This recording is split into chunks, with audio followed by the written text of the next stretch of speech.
పిల్లి కండ్లు మూసుకొని పాలు తాగితే తెలవదా అని అంటారు గాని రేవంత్ రెడ్డి సర్కారు అందరు కండ్లు మూసి పాలు తాగే ప్రయత్నం చేస్తున్నాడు అని అంటున్నారు తెలంగాణ వాదులు.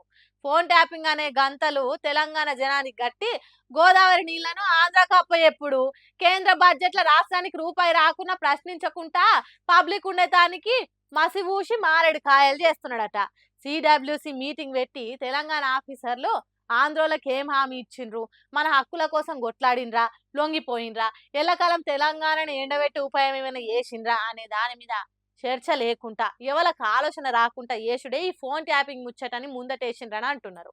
కేసీఆర్ను విచారణ చేస్తే తెలంగాణ జనం అటు దిక్కే చూస్తారు, మా నాయకుని విచారించటానికి ఏమున్నది అన్నట్టు లొలి చేస్తారు. అప్పుడు సిడబ్ల్యూసి మీటింగ్ ముచ్చట పక్కకు పోతుంది. అట్లనే మొన్న పార్లమెంట్లో సెంట్రల్ సర్కార్ బడ్జెట్ పెట్టింది. దాంట్లో తెలంగాణకు తెడ్డు చూపెట్టుడు తప్ప ఇంకోటి లేదు.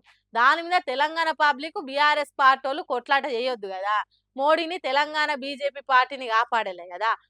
అందుకే ఈ ఫోన్ ట్యాపింగ్ ముచ్చట ముంగటేసుకొని అందరి ఆలోచనలను పక్కదారి పట్టిస్తున్నదట సర్కారు. అందుకే ఫోన్ ట్యాపింగ్ అట వెనక నుంచి ఎంత పోయినా మంచిదే గాని ముంగటి నుంచి మొత్తం అంతా కూడా పోవద్దు అన్నట్టు మనుషుల ఆలోచన ఉంటది అన్నట్టు ఇట్లా చేస్తున్నారట. కానీ తెలంగాణ జనం గాయంత తెలుసుకోలేరా?